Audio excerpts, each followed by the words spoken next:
शेवटी एकदाची ती चळवळ मुंबईपर्यंत येऊन पोहोचली आणि पांडूला त्या चळवळीत भाग घेणे भाग आले. साऱ्या महाराष्ट्रात खळबळ उडाली होती. अस्पृश्यांनी मंदिर प्रवेश करण्याच्या बाबतीत सनातन्यांचा जरी विरोध होता, तरी उच्चवर्णीयातल्या काही समंजस व्यक्ती अस्पृश्यांना पाठिंबा देण्यासाठी लोकप्रियतेला पायदळी तुडवून चळवळीत भाग घेत होत्या. डॉक्टर आंबेडकरांसारखा हिंदुस्थानाप्रमाणेच हिंदुस्थानच्या बाहेरील जगाला आपल्या विद्वत्तेने दिपवून टाकणारा एक कोकणचा महार अनभिषिक्त राजाप्रमाणे या चळवळीवर आपली पाखर पसरीत होता. ठिकठिकाणी सभा भरल्या जात होत्या आणि अस्पृश्यांची एकजूट होत होती. या अस्पृश्यातही सनातनी वृत्तीची काही गांडुळे होतीच. रस्त्यावरील चिखलात वळवळत राहण्यात गांडुळाप्रमाणेच आनंद माणणाऱ्या या व्यक्ती सनातनी स्पृश्यांना पाठिंबा देऊन डॉक्टर आंबेडकरांना विरोध करीत होत्या. अस्पृश्यात देखील हे दोन तट निर्माण झाले होते. सनातनी उपाध्येशाही कंबर कसून या चळवळीला तोंड देण्यासाठी जी सज्ज राहिली होती, त्यांना पाठिंबा देण्यासाठी सुविद्य आणि सुसंस्कृत म्हणणारे नव्या पिढीतील तरुण लोकही येऊन मिळाले होते. रत्नाकर हा अशा लोकांचा पुढारी होता आणि अस्पृश्यांचा पुढारी पांडू आंबेडकर होता. खालच्या दर्जाच्या अस्पृश्यात पांडू आंबेडकराचे वजन चांगलेच होते. इतर महाराच्या मानाने तो चांगला सुखवस्तू होता. चांगल्या वस्तीत येऊन तो राहिला असता तर तो महार आहे किंवा त्याची माणसे महार जातीची आहेत अशी शंका सुद्धा कुणाला आली नसती. इतक्या टापटिपीने त्याने आपला संसार थाटला होता. पण आपल्या जातीला टाकून सवतासुभा करणाऱ्या इतर काही अस्पृश्यांप्रमाणे पांढरपेशेपणाची वृत्ती न आणता मजूर आणि झाडू या नात्याने काम करणाऱ्या अस्पृश्यांच्या चाळीतच तो खुशीच्या सक्तीने राहिला होता. दोन्ही गटाच्या सभा कुलाब्यापासून परळ शिवडीपर्यंत निरनिराळ्या ठिकाणी भरत होत्या. त्या प्रत्येक सभेतून चिडलेल्या अस्पृश्याची बेफाटपणे सडेतोड अशी भाषणे होत होती आणि त्यावेळी पांडूला सर्वांची धोरणे राखून समतोल बुद्धीने आणि शांत वृत्तीने ती चळवळ चालवण्यासाठी सर्वांना योग्य वेळी योग्य प्रकारचा आळा घालण्याचे अत्यंत बिकट काम करावे लागत होते. रत्नाकरालाही अशीच मोठी पंचायत येऊन पडली होती. अस्पृश्यता निवारणाच्या चळवळीविरुद्ध भाषणे करायची आणि संध्याकाळी हॉटेलात पांडूची भेट व्हायची. या योगायोगामुळे तो मनातल्या मनात चुरमुरे होऊन जात होता. सभातून उघडपणे अस्पृश्यांवर कोरडे ओढताना इतर पुढाऱ्यांची नावे घेतली तरी पांडूचा उल्लेख करण्याची तो बुद्धी पुरस्सर टाळीत असे. ते सनातनी लोकांना आवडत नसे. सनातनी लोकांचा सारा कटाक्ष होता तो पांडूवर. एका सनातन्याने पांडूवर भलभलते आरोप केले. तो बाडगा आहे, परधर्मीयांच्या हॉटेलात वेटर म्हणून नोकरी करतो, गोमांसाचे पदार्थ आपल्या हाताने परधर्मीयांना वाढतो, किंबहुना परधर्मीयांशी अस्पृश्य जातीतील बाया बापड्यांचा संबंध आणून देण्यात पांडूचा हात आहे. अजून सुद्धा घाणेरडे आणि कुष्ठळ आरोप जेव्हा केला गेला तेव्हा रत्नाकराला पांडूच्या नावाचा उल्लेख करणे भाग पडले. सनातनी लोकांची फार मोठी सभा झाली आणि त्या सभेत अस्पृश्य जर मंदिर प्रवेश करू लागले तर त्याच्या प्रतिकारार्थ काय करावे याचा निर्णय ठरवण्यात आला. जो उपाय ठरवण्याबद्दल हा ठराव पास करण्यात आला होता त्याची बातमी वर्तमानपत्रातून येताच अस्पृश्य समाज खवळून निघाला. दोन्ही बाजूंच्या सभांच्या हकीकती सिंधूच्या ऐकण्यात रोज येत होत्या. त्याचप्रमाणे त्याचे विकृत रिपोर्ट वर्तमानपत्रातून आल्याने तिच्या वाचनातही येत होते. त्या दिवशीच्या विशिष्ट परिस्थितीमुळे सिंधूच्या मनात पांडूबद्दल एक प्रकारचा आदर उत्पन्न झाला होता. पांडूचा आणि रत्नाकराचा स्नेहसंबंध आहे हे तिला माहीत असल्यामुळे मंदिर प्रवेशाच्या चळवळीपासून उत्पन्न होणाऱ्या विशिष्ट परिस्थितीबद्दल तिला भीती वाटू लागली होती. या झगड्यामुळे दोघांचे वितुष्ट तर येणार नाही आणि या वितुष्टामुळे पांडू रत्नाकराची बदनामी तर करणार नाही. निराकरणाचा काळ अचानक आला. एके दिवशी पांडू अनपेक्षितपणे रत्नाकराकडे आला. त्यावेळी त्याचा पोशाख अगदी निराळा होता. ज्यावेळी रत्नाकराला घेऊन तो आला होता त्यावेळी त्याच्या अंगावर हॉटेलचा युनिफॉर्म होता. त्या पोशाखात कुणी त्याला ख्रिश्चन सुद्धा म्हटले असते, पण यावेळी तो अस्सल हिंदूंच्या पोशाखात असल्यामुळे सिंधूला थोडे आश्चर्य वाटले. रत्नाकर घरी नव्हता, किंबहुना रत्नाकर घरी नाही अशी संधी पाहूनच पांडू आला होता. पांडूचा आदर सत्कार कसा करावा याचा सिंधूला मोठा प्रश्न पडला. तो आला तेव्हा रत्नाकर घरी नसल्याचे तिने त्याला सांगितले. तेव्हा तो म्हणाला, ते घरी नाहीत हे मला माहीत आहे आणि म्हणूनच मी आलो आहे. मला तुमच्याशी बोलायचं आहे. नव्हे, मला तुमची सल्ला घ्यायची आहे. माझ्या अतिशय जिव्हाळ्याच्या अशा एका विषयाबद्दल मला तुमची मदत पाहिजे. पांडू बसला खरा, पण त्याचे मन अगदी अस्वस्थ होते. चटकन कुणी पाहिले तर कुणाला काय वाटेल असे पुन्हा पुन्हा त्याच्या मनात येत होते. आपल्यामुळे बिचाऱ्या सिंधूवर दोष येऊ नये असे वाटून तो म्हणाला, मला बोलायचं आहे ते उभ्या उभ्याच बोललं तरी होण्याजोगं आहे. ते ऐकून आधी चहा घ्या थोडा आणि मग काय बोलायचं ते बोलू, असे म्हणून सिंधू आत निघून गेली. तो तिथे तसाच काही वेळ बसून राहिला. दिवाणखान्यात त्याने इकडे तिकडे नजर टाकली. ठिकठिकाणी ठेवलेले पुतळे पाहून त्याला एक प्रकारचे आश्चर्य वाटले. महात्मा गांधी, स्वामी श्रद्धानंद यांच्यासारख्या अस्पृश्यता निवारणाचे व्रत घेऊन लढाऊ वृत्तीने उभे राहिलेल्या वीराचे पुतळे ज्यांच्या घरात असतात त्याने हे असे का करावे याचे त्याला आश्चर्य वाटले. की हा सारा देखावाच होता. पुतळ्याबद्दल विचार करण्याची तरी काय जरुरी होती. रत्नाकर प्रत्यक्षच हॉटेलात येत होता, वाटेल ते खात होता, असे असून सनातनी लोकांचा प्रमुख म्हणून मिरवत होता. रत्नाकराचा जेवढा परिचय पांडूला होता तेवढ्या परिचयावरून तो अंतःकरणाचा सालस माणूस असावा अशी पांडूची कल्पना होती. त्याला वाटले, या सालसपणाचा इतर लबाड लोक फायदा घेऊन या साध्या वृत्तीच्या माणसाला बनवीत आहेत का. सिंधू आली आणि एक खुर्ची घेऊन पांडूच्या समोर बसली आणि म्हणाली, आता काय ते बोला. एक क्षणभरच पांडू थांबला. विषयाची सुरुवात कशी करावी याचा त्याने ज्या प्रकाराने विचार केला होता तो प्रकार बदलावा असे त्याला वाटले. आजूबाजूच्या त्या पुतळ्यांनी त्याच्या मनावर निराळाच परिणाम केला होता. पांडू म्हणाला, आमच्या या गडबडीची हकीकत तुम्ही वर्तमानपत्रातून वाचली असेल. सागरेश्वराच्या देवालयाचे रत्नाकर पंत हे सरपंच आहेत. सागरेश्वराच्या देवालयात सत्याग्रह करून प्रवेश करावा असं आमच्या जमातीनं ठरवलं आहे. ते मला आपला पुढारी म्हणून मानतात. तेव्हा माझी काहीही मतं असली तरी ती सारी बाजूला ठेवून बहुजन मतापुढं मला मान वाकवावी लागते. देवळात गेल्याशिवाय देखील आम्ही जगतो आहोत. देवाच्या डोक्यावर 4 फुले वाहिली किंवा पसाभर तांदूळ टाकले किंवा दमडी दुगाणी ठेवली म्हणजेच देव प्रसन्न होतो असा म्हणणारा मी नाही. देवळात गेल्याशिवाय आज कित्येक वर्ष आम्हा लोकांचं चाललंच आहे की नाही. आम्ही देवळात जात नाही म्हणून देवानं काही आमची पाठ पुरवली नाही की आमची हाक कानी गेली तरी कुणाचे बळीही घेतले नाहीत. देव म्हणून कुणी जर कुठं असला आणि आपण उत्पन्न केलेल्या जीवाचं नियंत्रण करीत असला तरी त्यानं आमच्याकडेच तेवढा कानाडोळा केला आहे असं म्हणण्याची परिस्थिती आहे असं मला वाटत नाही. पण हा प्रश्न आहे हक्काचा. तुम्हीच तेवढे देवळात जाता आणि आम्ही का जाऊ नये. देवळे हिंदूंची आहेत म्हणून तुम्ही म्हणता, मग आम्ही हिंदू नाही का. एवढ्या हिंदूंना जो हक्क आहे तो आम्हाला का नसावा. आमचा झगडा आहे तो एवढ्यासाठीच. मी जरी या चळवळीत पडलो तरी माझा या कशावरच विश्वास नाही. तुम्हाला वाईट वाटेल पण मी अगदी स्पष्टपणे सांगतो, माझा देवावरच विश्वास नाही. मी अगदी नास्तिक आहे म्हणा ना. माझ्या घरात देवघर आहे म्हणजे काय, देव्हारा आहे. त्यात 4-2 तांब्या पितळेचे, 4-2 दगडाचे असे काही देव आहेत. माझी आई त्याची पूजा करीत असे. माझी बायकोही आज त्याची पूजा करीत असते. मी कधी त्याच्यावर पाणी घातलं नाही की फुलंही वाहिली नाहीत. माझं मत आहे हे असं आहे. पण सार्वजनिकरित्या मला या भानगडीत पडणं भाग आलं आहे आणि त्यामुळे मला रत्नाकरांशी समोरासमोर झगडण्याचा प्रसंग येणार आहे. मी तुमच्याकडे आलो तो एवढ्यासाठी की हा प्रसंग टाळणं शक्य आहे का. हा प्रसंग टाळण्याचा काही उपाय तुम्हाला करता येईल का. पांडू थांबला. ते पाहून सिंधू कितीतरी वेळ त्याच्याकडे नुसती पाहत राहिली, जसे काही त्याचे बोलणे तिला कळतच नव्हते.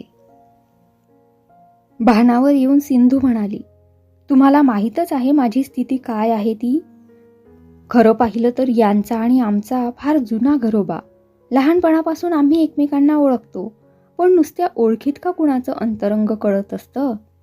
आता हे आमचं लग्न झालं तरी देखील असं काही आहे हे तुम्ही आलात त्या दिवसापर्यंत मला कळलं नव्हतं. इथं माणसं येतात, त्याच्याबरोबर मारे जोरजोराने चर्चा चालतात. त्या माझ्या कानीही येतात, पण त्या चर्चेत भाग घ्यायची संधी त्यांनी मला कधी येऊ दिली नाही. जी माणसं येतात ती एक प्रकारे वडील माणसं आहेत. मी येऊन दवाखान्यात बसले आणि या चर्चेत भाग घेऊ लागले तर त्या लोकांना ते काही आवडणार नाही हे त्यांना माहीत आहे. म्हणून ते काय बोलतात आणि काय चर्चा करतात याच्याकडे मीच फारसं लक्ष देत नाही. तसं लक्ष दिलं असतं आणि काही बोलले असते, उत्तर प्रत्युत्तर झाली असती तर मला काही अंदाज आला असता. तुम्ही आता हे सांगितलं, यानंतर काय करायचं याचा मी प्रयत्न करून पाहीन. पांडू म्हणाला, एवढंच मला पाहिजे आहे. प्रयत्न केल्याचं समाधान मला पाहिजे आहे. प्रत्यक्ष रत्नाकर पंतांना सांगावं असं एक वेळ माझ्या मनात आलं होतं, पण त्यांना सांगणार तरी काय? तुम्ही आम्हाला मंदिर प्रवेश करायला परवानगी द्या असं सांगितलं आणि त्यांनी नाही म्हटलं, मला झिडकारलं तर मला किती वाईट वाटेल. धनी चाकराचं का होईना, पण त्यांचं माझं एक प्रकारचं लोभाचं नातं आहे. त्या लोभाच्या नात्याच्या ठिकाणी जर असा झिडकारून घेण्याचा प्रसंग आला तर मला मरणप्राय दुःख होईल. म्हणून मी हे तुमच्याकडे बोललो.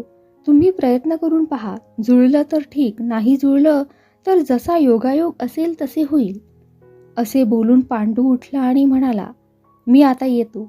1-2 दिवसात सवड झाली तर येऊन जाईन किंवा कदाचित येणारही नाही. तुम्ही प्रयत्न कराल एवढी खात्री मला आहे.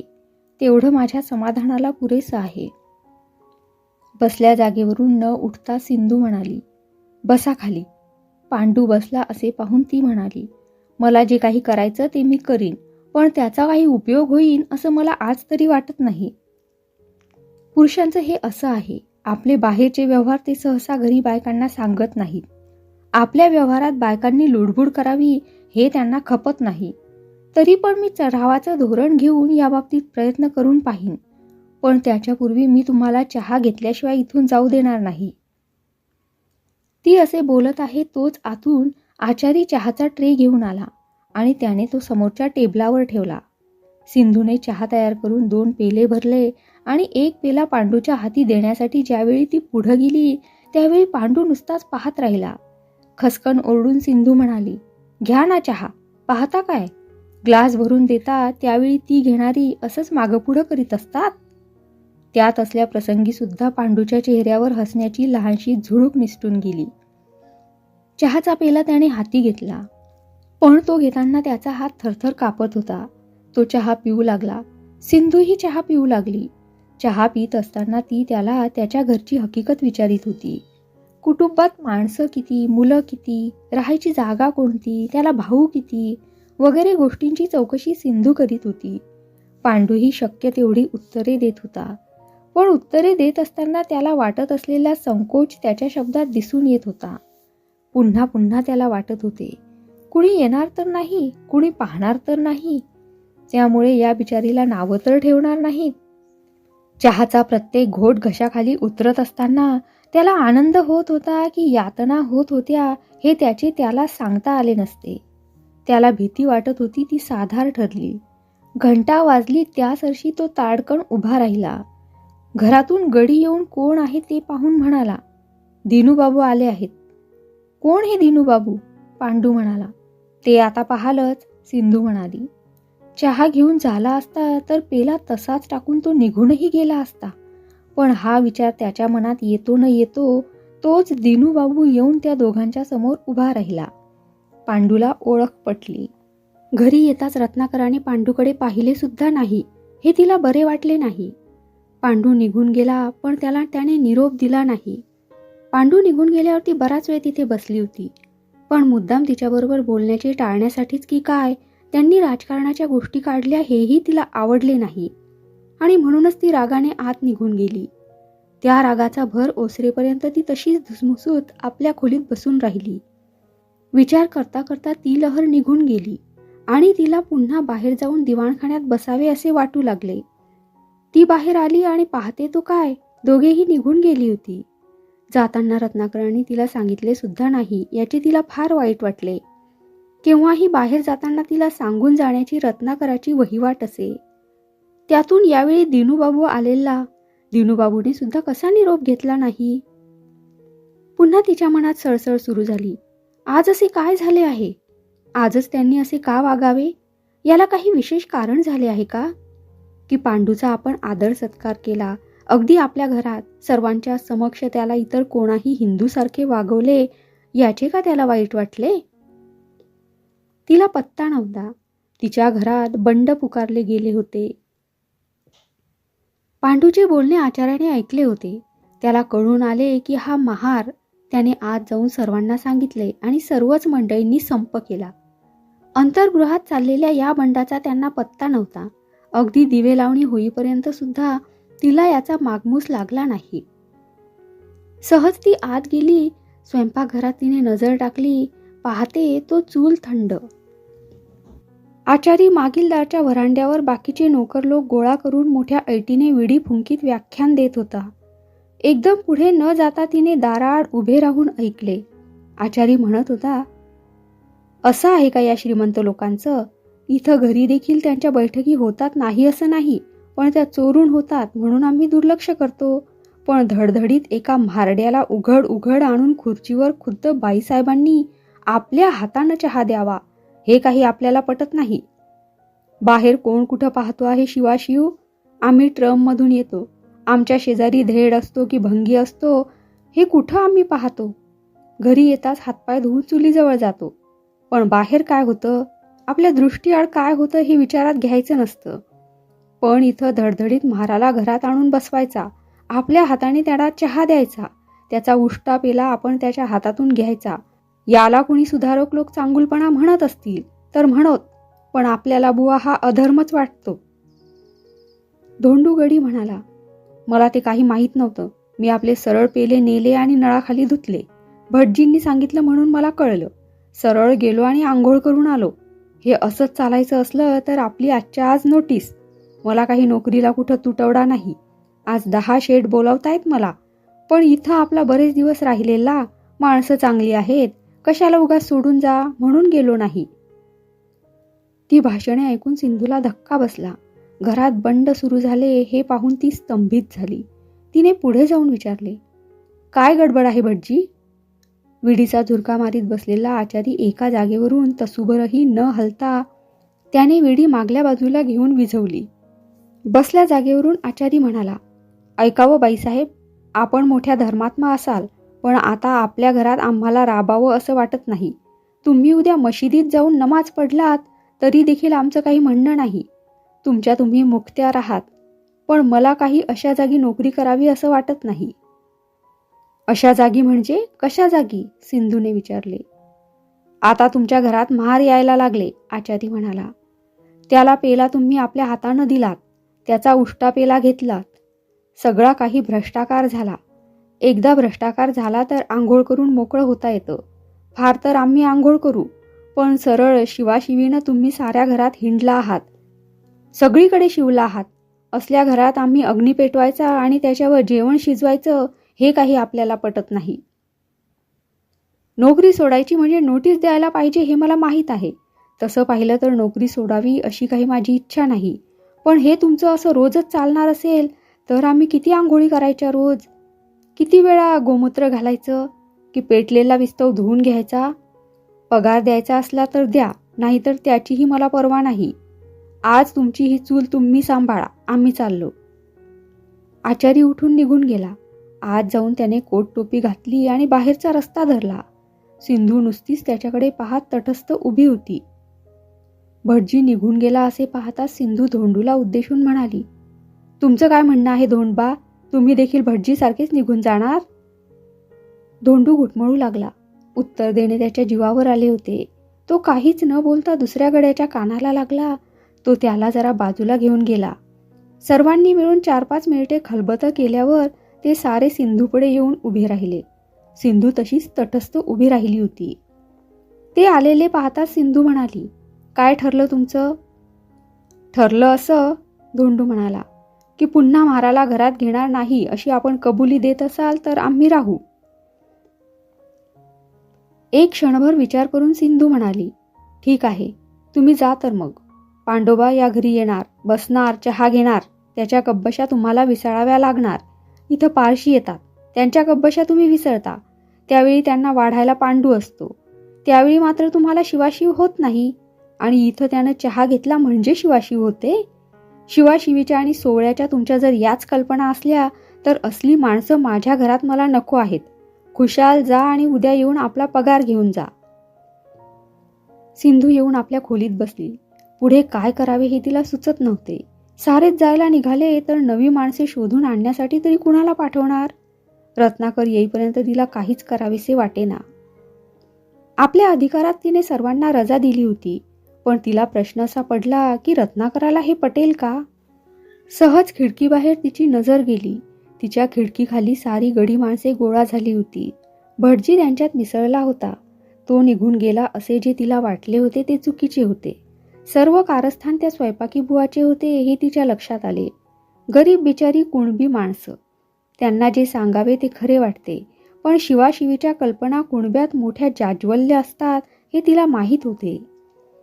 जे काय होईल ते हो, आता पुढे टाकलेले पाऊल मागे घ्यायचे नाही असा तिने मनाशी निश्चय केला. ती एका आराम खुर्चीवर पडून राहिली. मिनिटामागून मिनिटे गेली, तास गेला, आणखी एक तास गेला आणि रत्नाकर घरी आला. सर्वत्र शुकशुकाट पाहून त्यालाही आश्चर्य वाटले. तो तडक सिंधूच्या खोलीत गेला.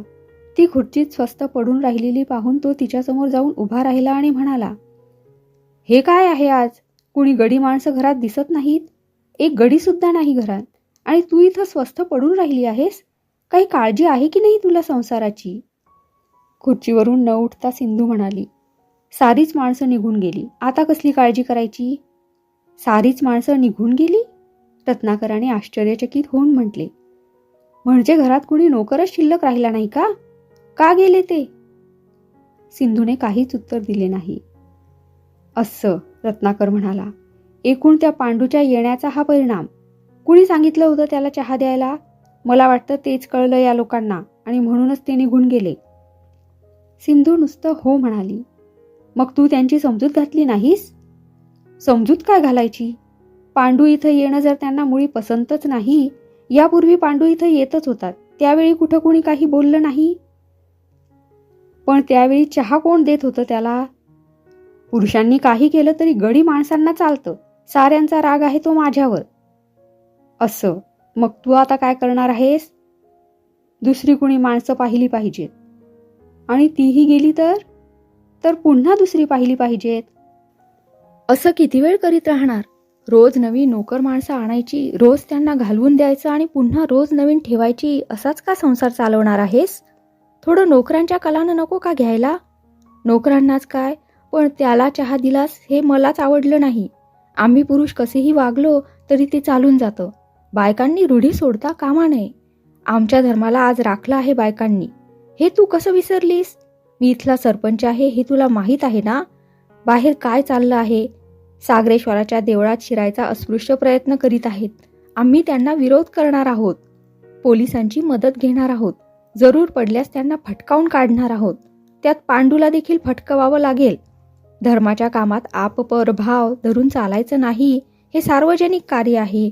अशा वेळी माझी बायको जर बंड करू लागली, शिवाशिव पाळतात म्हणून नोकरांना बाहेर घालवू लागली, तर मी बाहेर जाऊन जगाला काय सांगू? सिंधू काहीच बोलत नाही असे पाहून रत्नाकर तणतणत निघून गेला. कितीतरी वेळ सिंधू तशीच बसून राहिली होती. सर्वत्र शुकशुकाट होता. तिला एक प्रकारचे भय वाटू लागले. ती बाहेर दिवाणखान्यात आली, तिथे कुणीच नव्हते. रत्नाकराच्या खोलीत तिने डोकावून पाहिले. रोजच्या जागी त्याचे कपडे नव्हते. ती परत आपल्या खोलीत आली. तिचे चित्त ठिकाणावर नव्हते. काय करावे हेच तिला सुचेना. एकदम तिला भरून आले. एक लहानसा हुंदका आला आणि त्या हुंदक्याबरोबरच तिला रडू कोसळले. रडत रडत तिने बिछाण्यावर अंग टाकले.